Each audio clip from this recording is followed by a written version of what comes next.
Quand j'ai découvert l'infidélité de mon mari, je n'ai ni pleuré ni crié. J'ai choisi le silence, vivant comme s'il n'y avait jamais eu de fracture. Jusqu'au jour où sa maîtresse et moi sommes tombés enceintes en même temps. Son visage s'est figé quand je lui ai tendu l'enveloppe. Alexander Thorne, mon mari, est entré dans l'appartement à l'aube, son costume encore impeccable, la cravate bien serrée comme s'il venait de quitter une réunion importante. L'odeur fraîche de gel douche persistait autour de lui, comme s'il avait essayé d'effacer quelque chose en frottant. « Chérie, pourquoi es-tu encore debout ?» demanda-t-il, sa voix légère, mais ses mains moites saisirent les miennes, serrant plus fort que nécessaire. « Ne t'ai-je pas dit que j'avais une réunion ? Tu n'avais pas à attendre. » Une réunion ? Qui a besoin d'une douche après une réunion ? J'ai retiré ma main lentement et j'ai poussé le résultat du test de grossesse sur la table. Je suis enceinte. De 12 semaines. L'air s'est instantanément figé. Alexander s'est raidi, ses pupilles se sont contractées. L'appartement est tombé dans le silence, seul le tic-tac de l'horloge murale le brisant, chaque battement comptant l'attention. La faible lueur de la lampe de bureau tombait sur son visage, aiguisant ses traits, mais les tordant de manière difforme. Je me suis assise sur le canapé, ma main reposant légèrement sur le papier, le bout de mes doigts effleurant le bord fin, la rugosité à peine perceptible contre ma peau. Il se tenait là, à quelques pas seulement, mais la distance entre nous n'avait jamais semblé aussi grande. J'ai fait glisser le papier vers lui, délibérément, sans hâte. Je suis enceinte. De 12 semaines, ai-je répété, ma voix calme, mais chaque mot gravé dans l'air. Il s'est laissé tomber sur le canapé, le cuir gémissant sous son poids soudain. Sa main a tremblé en frôlant le bord de la table comme s'il voulait toucher le papier mais ne le pouvait pas, débarrassant, dit-il, sa voix basse, presque un murmure. Pourtant, j'ai saisi chaque mot. Je peux fermer les yeux. Quel genre d'homme peut ignorer l'infidélité de sa femme ? À moins qu'il n'ait été le premier à être infidèle. Je l'ai regardé droit dans les yeux, stable, sans ciller, sans sourciller. Le bébé est de toi. Alexander a relevé la tête brusquement, ses yeux s'assombrissant, le coin de sa bouche se courbant en un sourire froid, comme s'il essayait de masquer la tempête intérieure avec une coquille glacée. Sa voix a retenti. Ces 2 dernières années, chaque fois, tu m'as forcé à utiliser une protection. Et en plus, nous n'avons pas couché ensemble depuis 6 mois. Maintenant, tu dis que le bébé est de moi. Violet Clark, tu me crois si facile à duper ?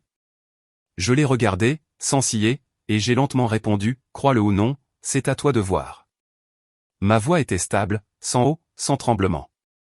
Je me suis redressé, bougeant lentement, délibérément, ma main reposant doucement sur mon ventre. J'ai senti la chaleur se propager sous ma paume, et à ce moment, j'ai su qu'il me regardait fixement.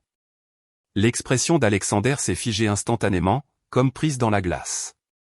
Ses yeux se sont agrandis, et j'ai vu des émotions tourbillonner, choc, confusion, et quelque part à l'intérieur, une faible lueur de joie. Il a bégayé, sa voix. Quand est-ce que... Les mots se sont brisés comme s'ils ne pouvaient pas supporter de finir la question. J'ai gardé mon ton calme, comme si je racontais une histoire qui n'avait rien à voir avec moi. Sophia Lynn est enceinte de 5 semaines. La fois où tu l'as accompagnée à l'hôpital pour un contrôle. Le visage d'Alexander est devenu visiblement pâle, comme si tout le sang s'était vidé, ne laissant qu'une blancheur fantomatique et sans vie. Ses lèvres tremblaient. Ses doigts se crispèrent sur la coudoir du canapé si fort que ses ongles s'enfoncèrent dans le cuir. Et je pouvais entendre le faible grattement aigu. Comment ? Comment le sais-tu ? Sa voix était si basse, c'était presque un murmure, comme un aveu forcé résonnant dans la pièce silencieuse. Je n'ai pas répondu tout de suite, laissant le silence s'étirer, le laissant en sentir le poids.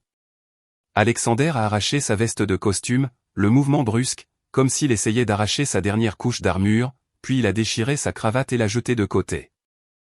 Il a allumé une cigarette, ses mains tremblaient si fort que la flamme du briquet vacillait, instable, illuminant les perles de sueur froide sur son front.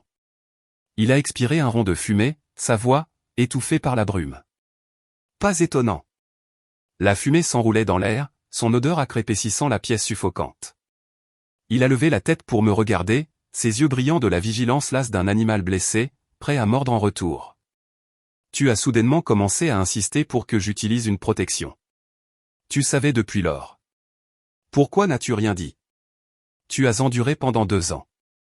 Pourquoi ne pas continuer à endurer? J'ai doucement caressé le petit renflement de mon ventre, sentant la vie fragile qui grandissait à l'intérieur. Pour la première fois cette nuit-là, ma voix a vacillé, un léger tremblement si glissant. J'attendais que tu te lasses d'elle, que tu reviennes à ta famille. Pour la première fois, mon ton affaibli. Mais ce que j'ai eu à la place, c'est sa grossesse. Alors j'ai pensé, il est temps de partir. Le bruit de la cigarette écrasée dans le cendrier a craqué dans la pièce. Alexander a serré les lèvres comme pour retenir un raz-de-marée. Je vais m'occuper de Sophia. Je ne la laisserai pas avoir le bébé. Je suis désolé. Maintenant que tu es enceinte, je prendrai soin de toi et du bébé.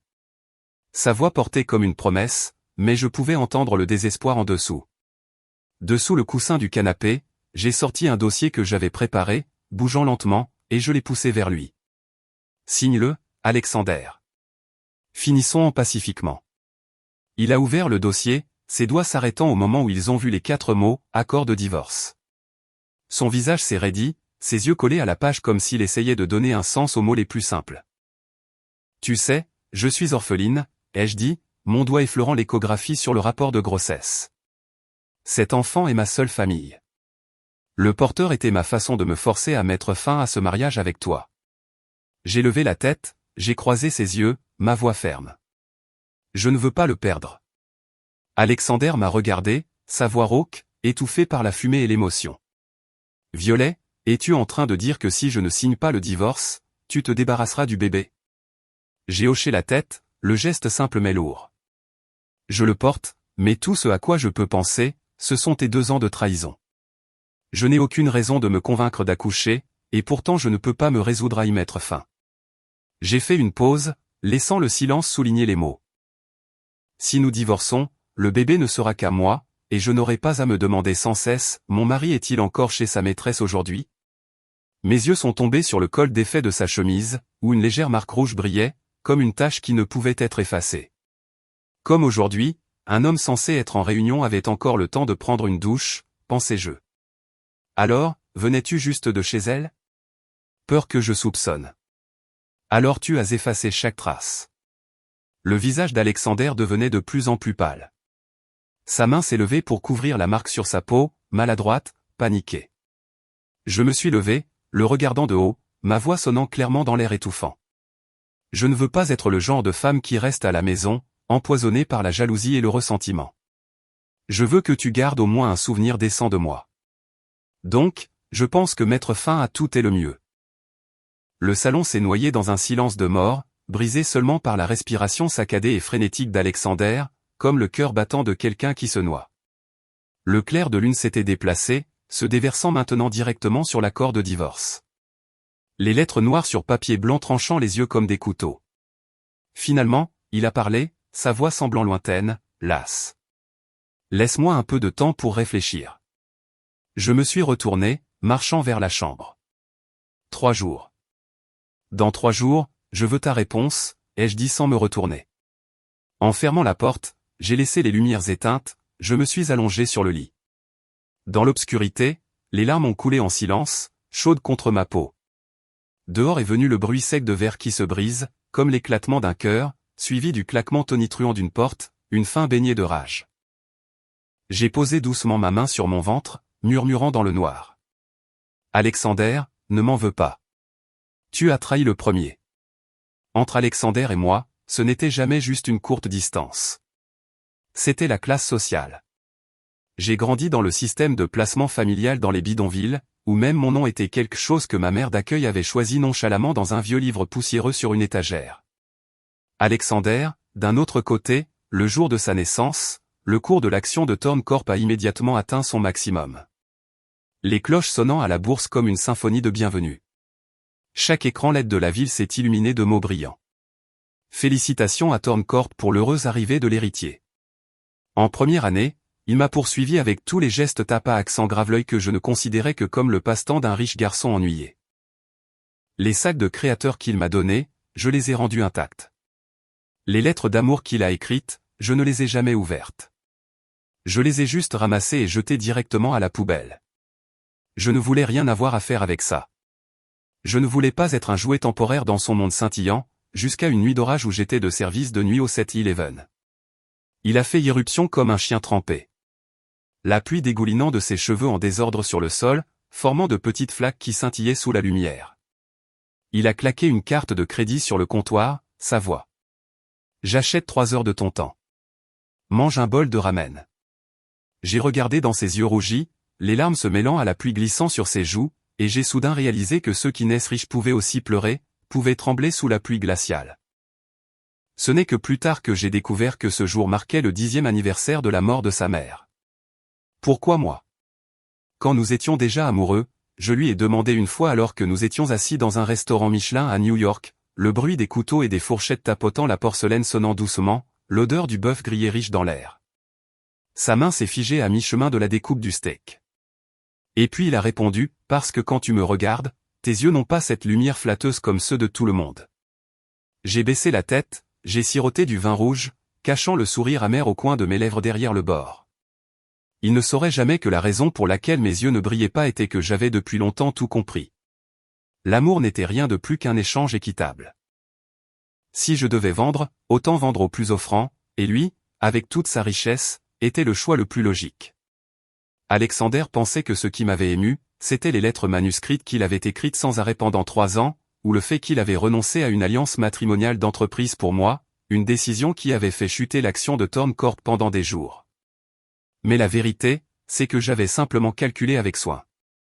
Avec lui, je pouvais quitter le sous-sol humide et emménager dans un pantouf surplombant toute la ville.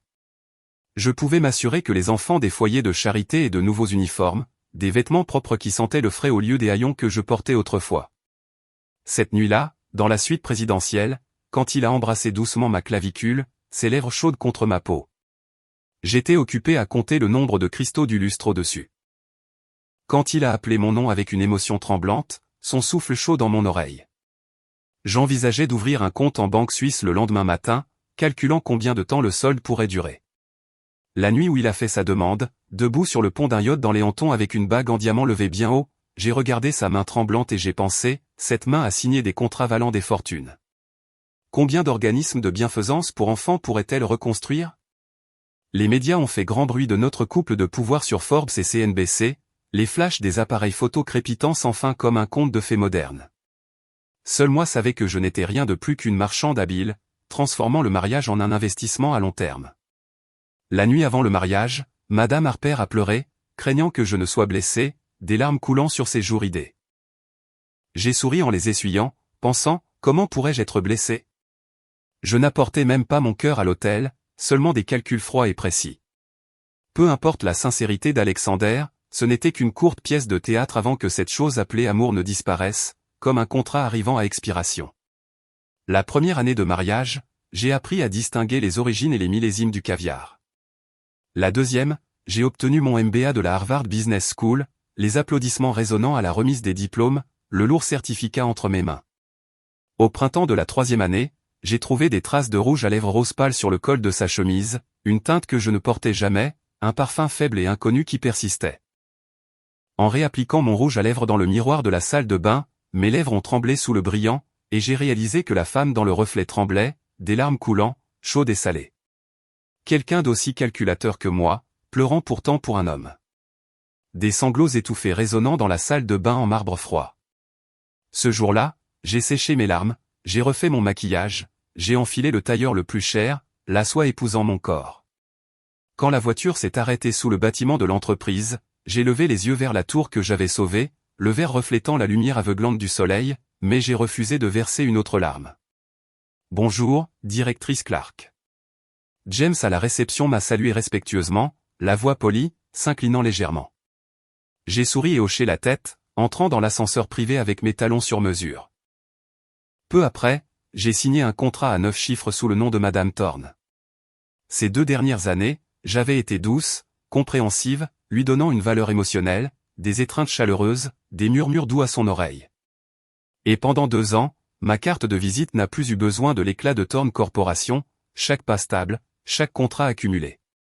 Quand je suis moi-même devenu un couple de pouvoir, ces pièces de théâtre dégradantes où je baissais la tête pouvaient enfin se terminer. Dire que j'attendais qu'il revienne était un mensonge. Je voulais seulement qu'il se sente plus coupable pour que je puisse gagner de plus en plus, pièce par pièce, comme les chiffres qui montent sur un bilan. Vous voyez, même pour le divorce, j'ai calculé chaque étape, chaque plus petit détail pour assurer le meilleur retour pour moi-même. J'ai un jour pensé qu'Alexander avait cessé de m'aimer, donc rompre serait facile, comme un contrat arrivant à expiration. Signé, et chacun prend son chemin. Mais 3 jours ont passé, Alexander n'est pas rentré. Pas de bruit de pas familiers sur le plancher en bois, et mon téléphone est resté silencieux. Pas de message, pas d'appel. L'écran sombre reflétait mon visage fatigué, et je me demandais s'il riait avec quelqu'un d'autre ou s'il se cachait simplement de la vérité. J'ai appelé son assistant spécial, Monsieur Jenkins. La sonnerie s'est éternisée, comme une mélodie d'attente tendue avant qu'il ne décroche enfin. Sa voix est venue, polie, mais pressée. Madame Thorne, le PDG est en réunion du conseil d'administration. Dès qu'elle se terminera, je lui transmettrai immédiatement votre message pour qu'il vous rappelle. J'ai raccroché, je me suis plongé dans le travail, essayant d'enterrer l'inquiétude qui me rongeait. En levant les yeux, il était déjà 15 heures, mon cou me faisait mal. L'écran du téléphone toujours sombre. La lumière du soleil à l'extérieur de la fenêtre était si vive qu'elle me donnait envie de pleurer. Des rayons dorés transperçant la vitre. J'ai mis des lunettes de soleil. J'ai conduit directement à Thorne Corporation. Bon après-midi, Madame Thorne. Chaque employé qui passait me saluait poliment, leurs voix égales. De légères courbettes avec des sourires professionnels. J'ai souri et hoché la tête en retour, mon sang-froid parfait inchangé par rapport à n'importe quel autre jour. Personne ne savait que la Madame Thorne qu'ils respectaient était en plein divorce avec leur PDG. J'ai poussé la porte du bureau du directeur, la poignée froide dans ma paume. Alex, le mot « Thorne » n'avait même pas quitté mes lèvres que je me suis retourné et suis sorti. Mes ongles se sont enfoncés profondément dans mes paumes, une douleur aiguë éclatant dans ma poitrine que j'ai refoulée comme une douleur lancinante qui se propageait. À ce moment-là, Sophia était enroulée autour d'Alexander comme un serpent, ses bras serrés autour de son cou, sa chemise en soie déboutonnée de 3 crans, révélant une peau pâle qui brillait sous le soleil de l'après-midi. Le visage d'Alexander était sans expression, mais sa main reposait toujours sur sa taille. Désolé de vous déranger. Je ne m'attendais pas à ce que ma voix puisse encore sonner si calme, stable, comme si je parlais de la météo. Alexander a repoussé Sophia, le mouvement assez brusque pour la faire trébucher, puis s'est élancé après moi, attrapant mon poignet. Clark, écoute-moi d'abord, sa voix urgente. Sentant les regards indiscrets du personnel à proximité, la volée de regards, les chuchotements. Je ne voulais pas faire de scène. Un ami de plus vaut mieux qu'un ennemi de plus. De plus, il était toujours le père du bébé dans mon ventre. À l'intérieur du bureau, on parlera, ai-je dit, bas mais ferme. Sophia était encore en train de chercher à boutonner sa chemise, ses doigts tremblants. Plus elle s'agitait, plus elle échouait, la soie glissant de sa prise. Des marques rouges étaient encore visibles à son cou. Elle a regardé Alexander pour du secours, les yeux brillants, la voix tremblante. Toi. Mais sa voix a coupé, froide. Dehors. Démissionne. Ne me laisse plus te voir. Je suis enceinte de ton enfant, a crié Sophia, sa voix se brisant, des larmes coulant sur ses joues, ses mains berçant son ventre comme pour protéger un trésor. Règle ça proprement. Ne me fais pas me répéter, a-t-il dit, comme s'il jetait des ordures sans une once d'hésitation. Tu le regretteras. Le visage de Sophia brûlait de colère, ses yeux rouges, et elle s'est enfuie en panique. Seuls nous deux restions, l'air étouffant. Alexander s'est frotté le front, les doigts pressant ses tempes, sa voix. Il y a 2 ans, j'ai été trompé. Elle m'a aidé. J'ai caressé mon ventre. Alors pour éviter d'être trompé, tu as continué à tricher pendant 2 ans d'affilée. Ma voix s'est élevée, teintée de sarcasme. Clark, il a tendu la main, ses doigts tremblant légèrement. Tout ce que tu veux, je te le donnerai. De l'argent, des actions, des biens immobiliers. J'ai reculé fermement, l'évitant. Je ne veux pas être avec toi, Al. Le coucher de soleil à l'extérieur déclinait, brillant directement dans ses yeux. Il m'a soudainement tiré dans une étreinte serrée, les bras se verrouillant autour de ma taille, ses lèvres chaudes effleurant mon oreille, sa voix murmurant avec urgence. Jamais. J'ai juste perdu la tête. Ce bébé, je ne la laisserai pas l'avoir. Je vais la couper. Nous recommencerons. Je l'ai interrompu. Sais-tu que les émotions instables d'une femme enceinte affectent le développement du bébé? Je ne veux pas que mon enfant subisse un impact négatif. Si tu m'as jamais aimé, alors laisse-moi partir. En quittant le bureau d'Alexander, j'ai immédiatement rencontré Sophia, qui avait attendu tout ce temps. De quoi es-tu si fier? Elle m'a barré le chemin, ses yeux brillants d'arrogance. Alexander n'a été dur avec moi tout à l'heure que pour te faire un spectacle. Il ne me virerait jamais vraiment. Je n'ai pas pris la peine de la regarder, je me suis juste tranquillement écarté et j'ai continué à marcher. Son parfum écrasant me piquait le nez, me donnant mal à la tête. Sophia a baissé la voix, presque un murmure, mais plein de provocation. Il a dit qu'il m'aime, elle a fait une pause, puis a ajouté. Il m'a dit qu'il est dégoûté de toi depuis longtemps. Je me suis arrêté net. Lentement, j'ai tourné la tête, mes yeux se fixant sur les siens, sans une once d'émotion. Sophia a immédiatement caressé son ventre d'un geste délibéré, le coin de ses lèvres se retroussant. Il a aussi dit qu'il a hâte que notre bébé naisse, contrairement à toi. Ces mots étaient une flèche visant droit au cœur, mais j'ai seulement souri, un sourire léger et glacial. Je te souhaite un adorable petit garçon bientôt et tout ce que tu désires. Le visage de Sophia s'est fissuré, ses yeux montrant sa fureur. Violet Clark, comment peux-tu être si pathétique, a-t-elle presque crié. N'as-tu pas vu les photos? Ton mari ne t'aime plus depuis longtemps. Le regarder au lit avec une autre femme et supporter ça. Tu n'as plus aucun amour-propre, n'est-ce pas? Chaque mot était comme une aiguille, mais j'ai seulement ricané, les lèvres se retroussant de mépris. Sophia, les maîtresses qui osent se pavaner devant l'épouse légitime finissent rarement bien. Son visage est devenu pâle. J'ai élégamment appuyé sur le bouton de l'ascenseur. Les portes se sont refermées, et à travers la fente étroite, je pouvais encore entendre ses jurons marmonner, tremblant de rage. Assise sur la banquette arrière de la Rolls-Royce, j'ai regardé les néons défiler par la fenêtre. Des taches rouges et vertes comme une peinture en mouvement. Soudain, j'ai trouvé cela absurde. La fille qui travaillait autrefois de nuit dans un 7-Eleven, qui aurait pu imaginer qu'elle serait un jour dérangée par des choses comme ça? J'ai repensé, ironiquement, à l'époque où Alexander me poursuivait, ressemblant à un romantique insensé. Je me suis souvenu de cette nuit enneigée, l'héritier de la famille Thorne, faisant la queue dans le froid glacial devant la porte de mon école juste pour manger un bol de ramen de rue avec moi. Il grelottait de manière incontrôlable, mais souriait toujours maladroitement, me tendant la seule tasse de lait chaud. Clark, je prendrai bien soin de toi pour le reste de ma vie, avait-il dit avec certitude. Mais il n'avait pas dit, je ne prendrai bien soin que de toi. Donc le fait qu'il ait cessé de m'aimer était inévitable. Dans leur monde scintillant, Alexander était toujours considéré comme le mari modèle. Au moins, il se souvenait de jouer son rôle à la maison. Se souvenait de publier des histoires d'anniversaire le bonjour. Pour la Saint-Valentin, il y avait des roses. Pour les anniversaires, un collier Cartier. Pour les anniversaires de mariage, il annulait toutes les réunions pour m'emmener en escapade sur une île. Les autres épouses riches lors des cocktails feignaient toujours l'admiration. Violet, tu as tellement de chance d'avoir Alexander. Et je jouais toujours le jeu, souriant timidement, les lèvres parfaitement courbées. Oui, chaque jour je remercie Dieu.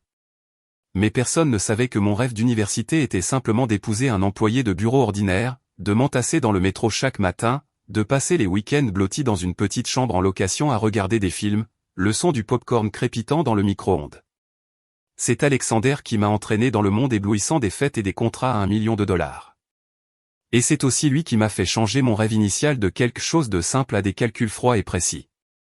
Le jour où j'ai découvert sa liaison, je me suis en fait senti soulagé, comme si un fardeau invisible avait enfin été levé. Alors, c'est enfin arrivé, ai-je pensé, debout devant le miroir, les larmes coulant sur mon visage, mais seulement pendant une seule minute. Après cela, je les ai essuyées, j'ai refait mon maquillage et je suis allé signer un contrat à 9 chiffres. Après tout, l'amour peut trahir, mais un compte en banque, jamais. Quand la Rolls-Royce a glissé doucement dans le quartier des villas, mon téléphone a vibré. J'ai déverrouillé l'écran. Un message d'un numéro inconnu. Une photo.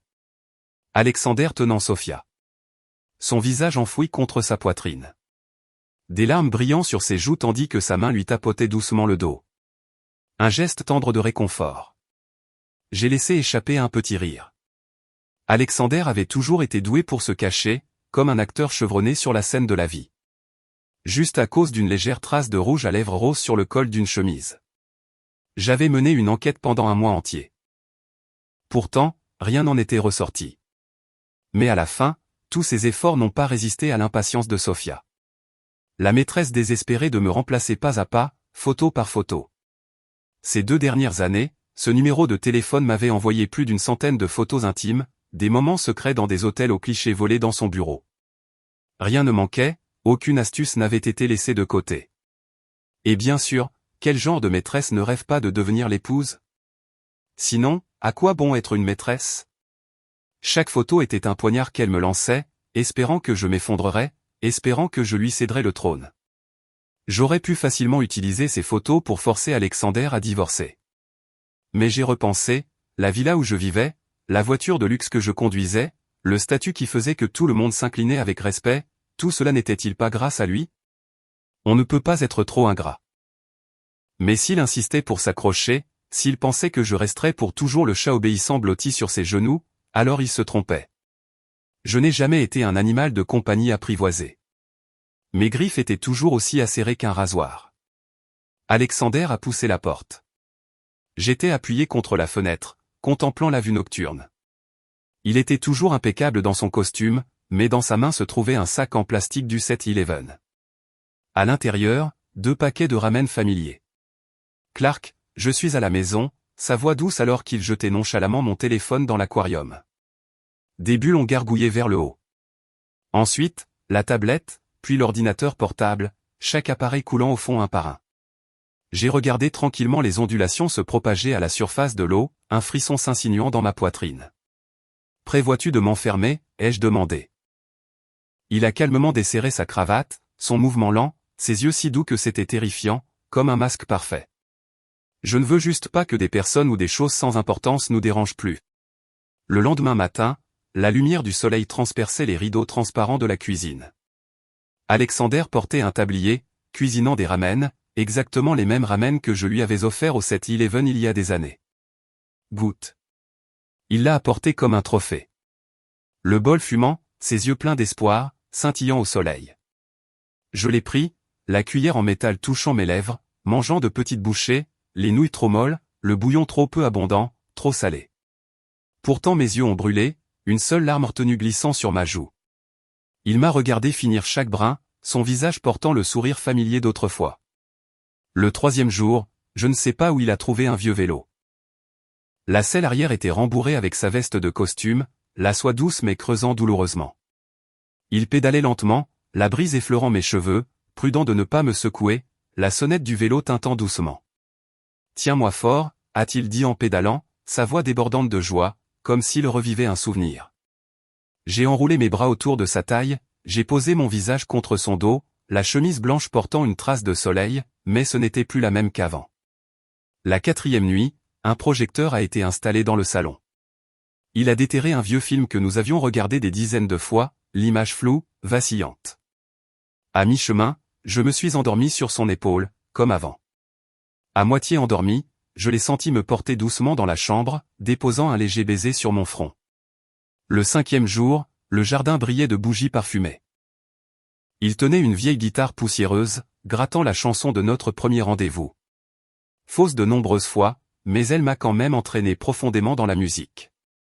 Le 6e jour, l'odeur sucrée du chocolat a rempli la cuisine. Il a tâtonné, essayant à nouveau de faire les chocolats faits main du jour de sa confession. Bien que fondu et informe, j'ai quand même mangé chaque morceau juste devant lui. Tard dans la 7e nuit, en passant devant le bureau, j'ai entendu une dispute étouffée. À travers la fente de la porte, je l'ai vu crier furieusement dans l'ordinateur, débarrassant, quoi qu'il en coûte. Sur l'écran, Sofia pleurait. J'ai reculé tranquillement, mes pas doux sur le tapis, je suis retourné dans la chambre, j'ai ouvert le tiroir de la coiffeuse et j'ai sorti les papiers du divorce que j'avais préparés.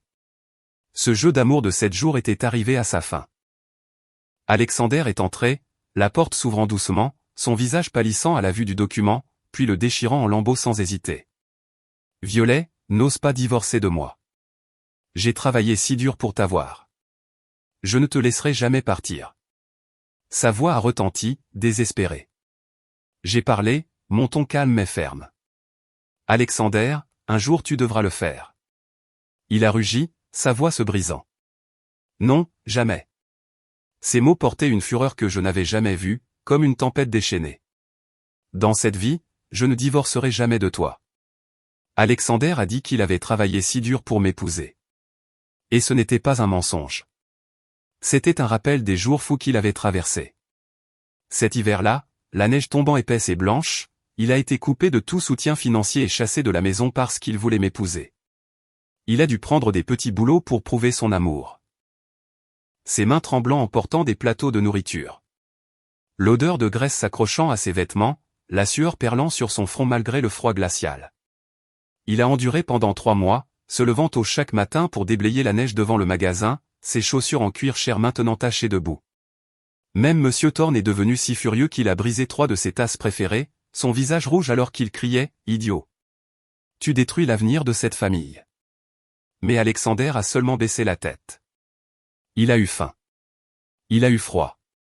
Les repas n'étaient que des sandwichs secs avalés à la hâte. Puis il s'est effondré et a fini à l'hôpital. Je ne peux m'empêcher de trouver cela ironique. Ce qui a commencé comme un mariage forcé dans une impasse est finalement devenu le cas de relation publique le plus réussi de la famille Thorne. Les journaux financiers l'ont loué comme l'héritier épris d'amour, faisant grimper en flèche l'action de Thorne Corporation. Les magazines de divertissement ont glorifié l'histoire de la fille pauvre et du PDG de la start-up technologique. Même le bouquet de la mariée à notre cérémonie a fait grimper l'action de 2 points. Plus tard, le grand-père Thorne m'a un jour appelé dans son bureau, assis derrière le vieux bureau en bois, sa voix lourde alors qu'il demandait « Crois-tu vraiment qu'une fille pauvre et un riche héritier peuvent vivre heureux ensemble ?» Sa canne en bois a tapoté le dernier rapport financier. « Enfant, ne sois pas si naïve, a-t-il dit, sa voix assaisonnée par l'expérience. J'ai baissé la tête, j'ai posé la tasse de café chaud devant lui, l'arôme amer remplissant l'air lourd, ma main stable, sans un tremblement. « Monsieur Thorne, je n'ai jamais été naïve. » À 3 heures du matin, le téléphone d'Alexander s'est soudainement allumé, la lueur bleue froide tranchant l'immobilité. « Directeur Thorne, les photos de vous et de mademoiselle Lynn, elles sont déjà en tendance. » De l'autre côté, la voix prudente et contenue de Monsieur Jenkins est parvenue par le haut-parleur, lourde d'inquiétude. Alexander s'est levé d'un bond du lit, la couverture en soie glissant sur le sol. Il s'est tourné pour me regarder, le clair de lune frappant nettement la ligne tendue de sa mâchoire. J'ai fait semblant de bouger dans mon sommeil, restant silencieux et immobile. Il est sorti pieds nus, fermant doucement la porte derrière lui. Je l'ai entendu, sa colère à peine contenue, sa voix un grognement bas, s'infiltrant par la fente. Quoi qu'il en coûte, nettoyez ça avant le matin. Monsieur Jenkins a hésité, sa voix tremblant à travers la porte. Monsieur, mais les photos se propagent trop vite. Le hashtag déjà. En entendant cet écho, j'ai laissé échapper un petit soupir, j'ai tiré la couverture plus haut, essayant de me rendormir. Mais en moi montait une douleur sans nom, comme un courant de fond, lourd et inflexible, me serrant la poitrine. Ce matin-là, le compte officiel de Thorne Corp a publié une déclaration. Récemment, de fausses informations ont circulé en ligne sur le PDG Alexander et mademoiselle Sophia. Après vérification, il s'agissait d'images malicieusement truquées. L'entreprise poursuivra en justice quiconque les diffusera. Le langage froid, officiel. En pièce jointe se trouvait un document scanné estampillé d'une encre rouge éclatante, le sceau brillant sous la lumière numérique, ainsi qu'un rapport d'experts confirmant la manipulation de l'image. La section des commentaires a été restreinte, n'affichant que les publications de comptes vérifiés. Le site web officiel de la société a été mis à jour simultanément, plaçant la déclaration dans un cadre bien en vue en haut. Moins d'1 heure après la publication, le hashtag Thorne Affaires était déjà monté en tendance. Pourtant, les photos publiées, des images des deux s'embrassant et s'étreignant sur un yacht privé, étaient nettes jusqu'au plus petit détail. Même la montre Patek Philippe en édition limitée au poignet d'Alexander était indubitablement claire. Une partie publiait des démentis, l'autre continuait de révéler la vérité. Thorne Corp oserait-elle vraiment poursuivre en justice? Je ne le pensais pas, car c'était réel, et sous l'examen minutieux de la loupe du public, chaque détail serait disséqué.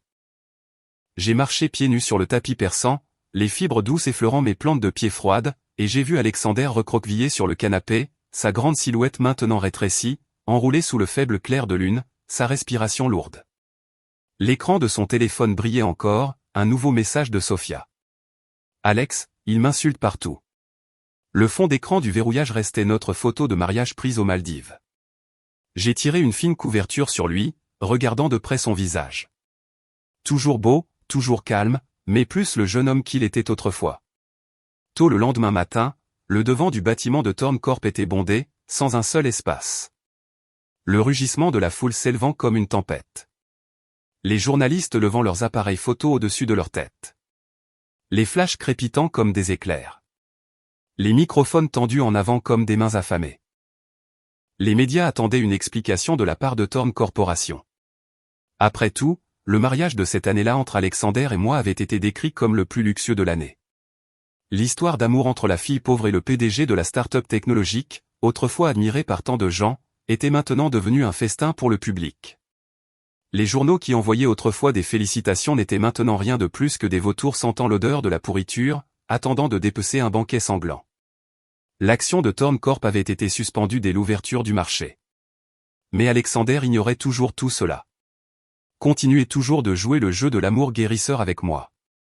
Pendant 3 jours d'affilée, des inconnus ont continué à divulguer des rumeurs. Même les horaires de ces réunions avec Sofia ont été exposés, détaillés à la minute et à la seconde près. Son visage devenait de plus en plus hagard de jour en jour. Le matin du 4e jour, des actionnaires se sont rassemblés aux portes de la villa. Je me tenais sur l'escalier en colimaçon, la rampe en bois poli froide sous ma paume, regardant Alexander figé devant la baie vitrée, la pâle lumière du matin tombant sur son visage. Le cendrier débordait de mégots de cigarettes, la fumée flottant encore dans l'air étouffant, et dans cette lumière, son dos semblait avoir vieilli de 10 ans. Ses épaules affaissées par l'épuisement. « Dois-tu vraiment divorcer de moi ?» Il s'est retourné, ses yeux s'arrêtant sur mon ventre, qui commençait à s'arrondir, sa voix insupportablement lasse. « Oui » ai-je répondu doucement, et en voyant son visage décharné, ma poitrine s'est sentie lourde, comme une pierre qui m'oppressait. Alexander a écrasé sa cigarette. « Si c'est ce que tu veux, je suis d'accord. Je demanderai aux avocats de rédiger l'accord de divorce. » Alex a tenu une conférence de presse. Les journalistes se bousculaient, lançant des questions acerbes. Les microphones levés. PDG Thorn, les photos intimes de vous et de mademoiselle Sofia ont circulé sur Internet. Avez-vous trompé pendant votre mariage? Un autre a crié, PDG Clark, que pensez-vous de la trahison de votre mari? Et êtes-vous séparés? J'ai doucement posé ma main sur le bras crispé d'Alexander, mes doigts tapotant légèrement 3 fois sur le bouton de sa chemise, le signal entre nous. Laisse-moi m'en occuper. Attendant que la salle se calme légèrement, les chuchotements s'estompant, j'ai gracieusement pris le micro. D'abord, merci de votre sollicitude. Ma voix aussi stable que toutes les autres fois où j'avais fait face aux médias. Alexander Thorn et moi avons signé un accord de divorce il y a 2 ans, mais pour le bien des partenariats commerciaux et des intérêts des actionnaires, nous ne l'avons pas rendu public. La salle a éclaté instantanément comme un nid d'abeilles, les journalistes tapant furieusement, certains que cette nouvelle balayerait tout Internet en 1 minute. Du coin de l'œil, j'ai vu la main d'Alexander se crisper, les jointures blanches, ses yeux brillants de colère. À un moment donné, Sofia s'était frayé un chemin jusqu'à l'avant, vêtue d'une robe blanche fluide, ressemblant à une petite fleur fragile, les cheveux lâches, les yeux brillants. Pendant un instant, il y a eu du triomphe dans son regard avant qu'il ne se transforme en un regard presque pleurant. Elle s'est rapidement avancée, glissant son bras dans celui d'Alexander, le geste intime. « Merci, Clark. Vraiment, Alex et moi te sommes tous les deux reconnaissants. » Elle a insisté délibérément, sa voix douce, mais teintée de provocation. « Après tout, on ne peut pas forcer l'amour, n'est-ce pas, Clark ?» J'ai regardé son jeu, le coin de mes lèvres se courbant en un sourire parfait. La relation entre Monsieur Thorn et Mademoiselle Lynn a en effet commencé après notre divorce. Bien que séparée, la coopération entre Thorn Corp et Clark Corp ne sera pas affectée. J'ai fait une pause, mon regard balayant la salle, les flashs aveuglants. Après tout, les affaires sont les affaires. L'amour est l'amour. Les yeux de Sofia ont rougi, jouant l'héroïne d'un drame, se tournant vers les caméras, les larmes brillant. En fait, j'ai toujours admiré Clark. C'est juste l'amour. Elle s'est interrompue, laissant place à la spéculation débridée des médias. J'ai ricané intérieurement. Idiote. L'expression d'Alexander est devenue terrifiante, sombre, et il a arraché sa main de la sienne, le mouvement brusque. Comme vient de le dire la PDG Clark, entre nous, il reste un respect mutuel. Même après le divorce, nous sommes toujours de bons partenaires commerciaux. Après la fin de la conférence de presse et que le bruit se soit calmé, Alexander a été entraîné par Monsieur Jenkins, son murmure pressé et urgent. Monsieur Thorne, les actionnaires attendent. Sophia m'a bloqué en coulisses, des traces de larmes encore sur son visage, mais sa voix débordante de défi, ses yeux brillants. Clark, puisque tu es divorcé, ne te montre plus jamais devant Alex. J'ai calmement posé mon sac à main sur la coiffeuse, retouchant tranquillement mon rouge à lèvres. Tu sais mieux que quiconque quelle est la vérité. Je me suis tourné pour lui faire face. Même si je suis divorcé d'Alex, je n'ai aucune raison de l'éviter. Après tout, le projet commun entre Thorne Corp et Clark Corp vaut 2,7 milliards. Si je ne le rencontre pas, c'est toi qui signeras le contrat? Le visage de Sophia s'est figé, ses lèvres pressées. J'ai continué, ma voix douce. De plus, j'ai passé ma main légèrement sur mon ventre encore plat, le geste tendre mais délibéré, Alex est toujours le père du bébé dans mon ventre. Je n'ai peut-être pas besoin de le voir, mais l'enfant ne peut pas vivre sans son père, tu ne crois pas? Son expression s'est durcie instantanément. Toi. C'est impossible. J'ai calmement pris mon sac à main, la fermeture éclair cliquant doucement. Félicitations pour être devenue Madame Thorne. En sortant du salon, j'ai pris une profonde inspiration. L'air froid du parking en sous-sol montait contre mon visage, portant l'humidité et l'odeur du plastique. Mes chaussures plates frappaient le sol, les pas résonnant dans l'espace vide. Pourquoi as-tu dit ça? Alexander s'est soudainement précipité, attrapant mon poignet. Sa voix était, ses yeux remplis d'émotions que je ne pouvais même pas commencer à lire. J'ai doucement retiré ma main. Le scénario original avait déjà été écrit. Je sourirais poliment, dirais que les photos n'étaient rien de plus que des fabrications Photoshop bon marché, dirais que tout n'était qu'un malentendu ridicule, puis signerais tranquillement l'accord de divorce dans un endroit que personne ne connaissait. Mais à la fin, j'ai déchiré ce scénario de mes propres mains. Les journalistes ne sont pas stupides. Toi et Sophia étiez vraiment ensemble. Cela ne peut pas résister à un examen attentif. Quoi qu'il en soit, le cours de l'action s'est déjà stabilisé. Le résultat est le même. Ça n'a pas d'importance. Il a dégluti difficilement, sa pomme d'Adam montant et descendant. Tu sais très bien que Sophia et moi n'étions que. Il a essayé de parler, sa voix se brisant, mais je l'ai interrompu, mon ton doux mais vif. C'est une maîtresse, pas de l'amour. Le sourire est resté sur mes lèvres, mais mes yeux étaient glacés. Dans ce monde, qui n'en a pas? Monsieur Thorne, pas besoin d'expliquer. Je comprends. J'ai vu la lutte dans ses yeux. Sans un autre mot, je me suis retourné, je suis monté dans la voiture, m'isolant de son regard. Assise à l'intérieur, je me suis soudain souvenu de la première fête à laquelle j'avais assisté. Les épouses parlaient des maîtresses de leur mari avec une indifférence désinvolte, comme si elles parlaient de la météo.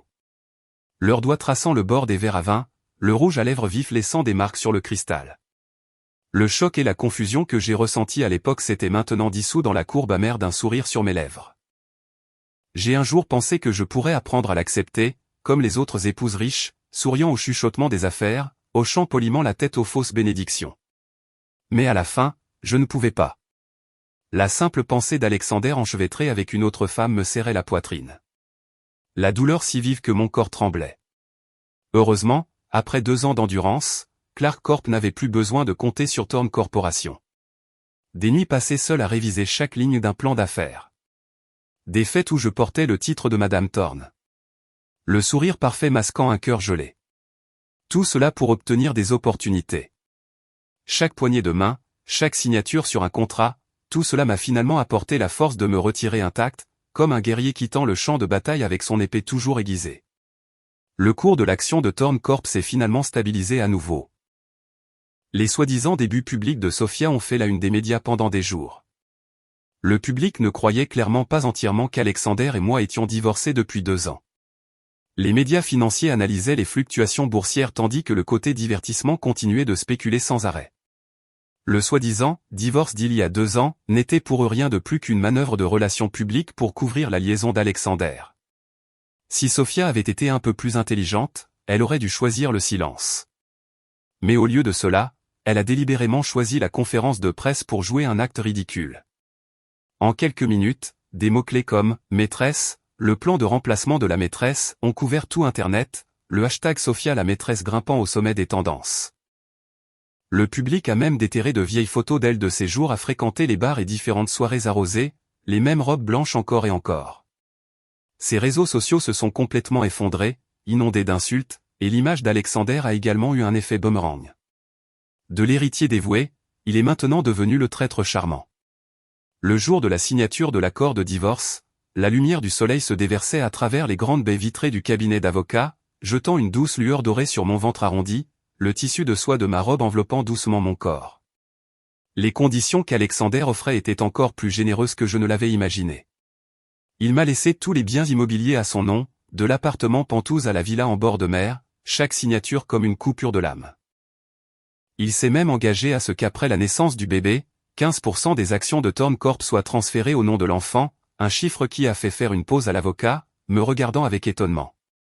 Quand l'avocat a lu la dernière clause, sa voix stable, mes doigts ont inconsciemment tracé le bord du papier. La pile de documents était 3 fois plus épaisse que le contrat de divorce que j'avais un jour rédigé pour lui. Même la villa dans laquelle nous vivions, il me l'a laissée. J'ai levé les yeux vers la lampe en forme d'étoile dans la chambre principale, celle qu'il avait installée de ses propres mains, et j'ai soudain réalisé que cet homme m'avait un jour vraiment aimé. Je n'avais jamais cru à l'histoire d'une fille pauvre vivant heureuse pour toujours avec un PDG de la tech. Et la réalité m'a donné raison.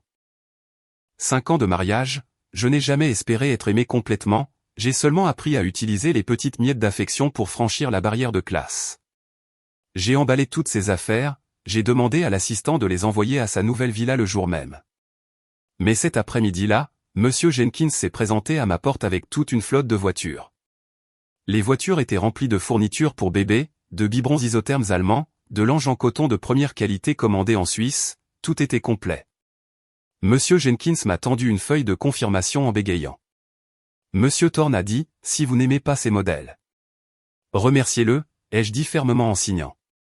Je me suis soudain souvenu de l'année où nous nous sommes mariés pour la première fois, quand il m'a appris à signer un contrat, sa main guidant la mienne, la chaleur passant à travers ma peau.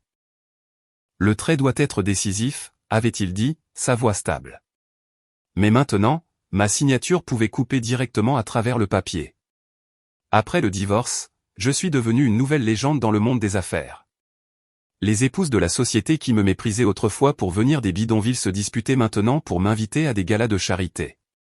Thorn Corp a semé la coopération avec une remise de 20%, doublant la valeur de mon entreprise en 3 mois. Le jour où j'ai signé mon premier contrat international, j'ai envoyé un don important à chaque organisme de bienfaisance pour enfants de la ville. Au 8e mois de ma grossesse, j'ai quand même assisté à la conférence sur la technologie. Sous le lustre en cristal, j'ai stabilisé mon ventre, levant mon verre calmement. En faisant tourner doucement le jus de grenade, souriant en me retournant, j'ai soudain croisé un regard profond. Alexander se tenait à 3 pas. La cravate bleu foncé, nouée en un Windsor sous sa gorge, était le cadeau d'anniversaire même que je lui avais offert l'année dernière. Ses yeux se sont déplacés de mon ventre arrondi à mon visage. Sa pomme d'Adam a bougé. À la fin, il a seulement levé son verre en silence. Lorsqu'un serveur m'a accidentellement bousculé, celui qui s'est précipité plus vite que les gardes du corps, c'était lui. Une main chaude a stabilisé mon coude. À son annulaire, toujours l'alliance d'il y a des années. Attention, a-t-il dit. C'était la première chose que nous nous étions dites après le divorce. J'avais dit à Sofia qu'Alexander et moi resterions en contact, mais en réalité, j'évitais de le voir autant que possible. Tout ce qui devait être géré était fait par mon assistant. J'ai souri pour le remercier, je me suis détourné d'Alexander et j'ai continué à me mêler calmement aux invités de la conférence. Quand Sofia est apparue, toute la salle a semblé faire une pause pendant une seconde. Elle portait des talons aiguilles pointus, une robe rouge parfaitement ajustée, les lèvres d'un rouge flamboyant, son regard comme une lame poignardant vers moi. Ça fait longtemps, Clark. Elle a souri vivement, mais sa voix était glaciale. Enceinte et toujours aussi énergique. Vraiment admirable. J'ai jeté un coup d'œil à son ventre plat, le coin de ma bouche se relevant. Le jour où j'ai reçu les papiers du divorce, j'avais ouvert la discussion avec le numéro inconnu devant Alexander, supprimant chaque photo ambiguë juste sous ses yeux. L'effet était clair. Tous ces biens ne pouvaient être laissés qu'au bébé dans mon ventre. J'ai légèrement fait tourner le jus de grenade dans ma main, souriant en disant « Mademoiselle Lynn, vous êtes trop polie ». Elle s'est soudain approchée, m'avertissant. Mais il y a des choses, si elles ne sont pas à toi, ne rêve pas de les garder. Autour de nous, le silence s'est fait. Tous les yeux vagues ou furtifs se sont tournés vers nous. Bien que la conférence de presse ait eu lieu, ce n'était que pour calmer l'opinion publique à l'extérieur. À l'intérieur du cercle, qui ne savait pas exactement ce que nous étions tous les trois. J'ai légèrement incliné la tête, feignant la confusion. Que voulez-vous dire par là, mademoiselle Lynn? Elle a ri froidement, élevant délibérément la voix.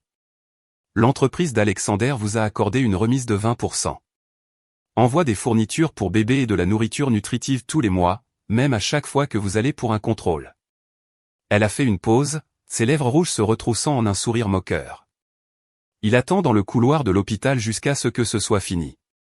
Toute la salle s'est tue. J'ai doucement caressé mon ventre, levant les yeux pour croiser les siens. Et alors? Et alors? Elle a semblé provoquée par mon calme, sa voix soudainement aussi tranchante qu'un couteau. Tu sais tout, et pourtant tu ne l'arrêtes pas. Tu acceptes avec joie, tu divorces et tu t'accroches toujours à lui. J'ai laissé échapper un rire doux. Mon ventre de femme enceinte ralentissait mes mouvements, mais cela n'affectait pas l'air d'autorité que je portais maintenant. Mademoiselle Lynn, Alexander ne vous a pas épousée parce qu'il ne vous a jamais aimé. Son expression s'est figée. J'ai lentement ajusté mon châle. Depuis combien de temps es-tu avec lui? Pourquoi ne t'a-t-il pas épousée? Ses mains se sont crispées. Son visage soigneusement maquillé s'est tordu de colère. Tu penses avoir gagné? Il a juste pitié de toi.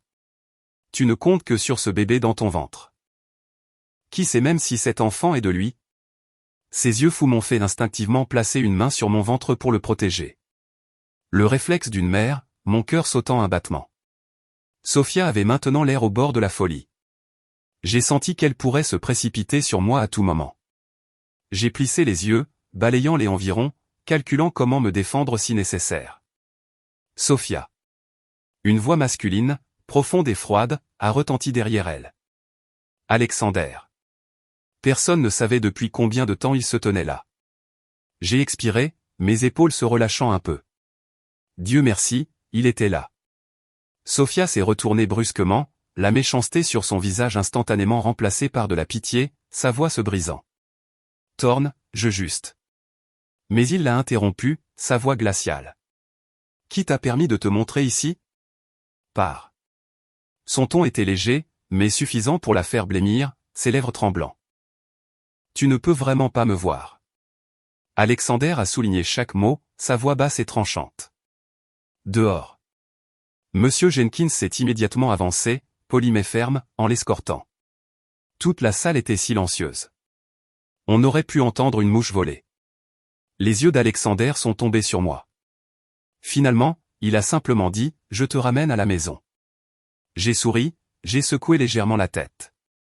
Alors que je me retournais pour partir, sa voix est venue de derrière moi, pleine d'espoir. Quand tu accoucheras, pourrais-je venir? Oui. Je n'ai pas regardé en arrière.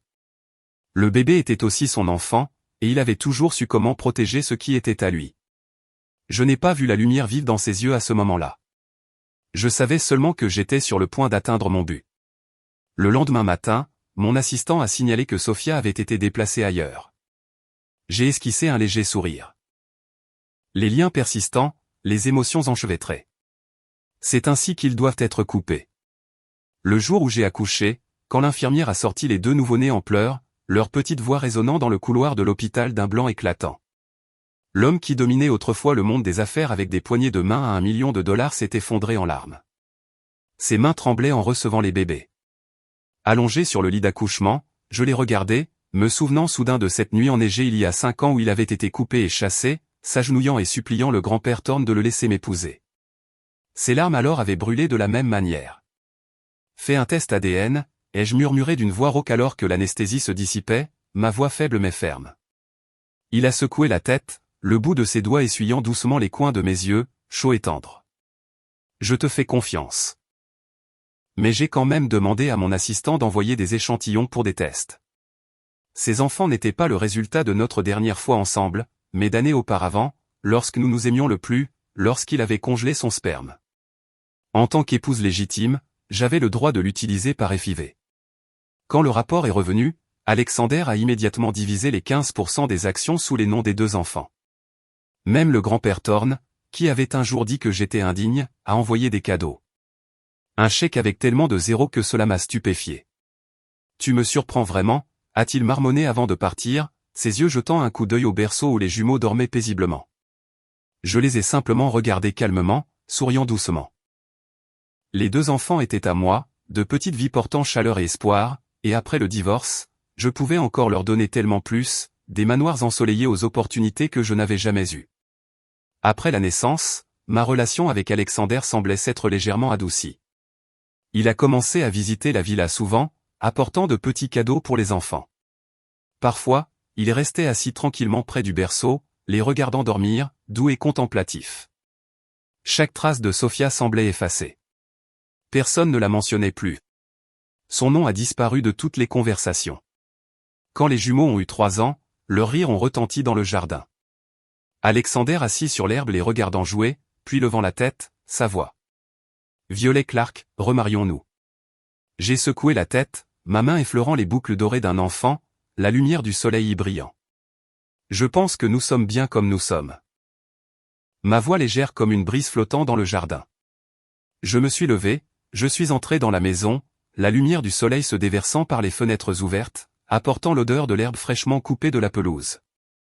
J'ai préparé une tasse de thé, regardant par la fenêtre Alexander, se penchant pour jouer avec les enfants, leur rire se mêlant au chant des oiseaux.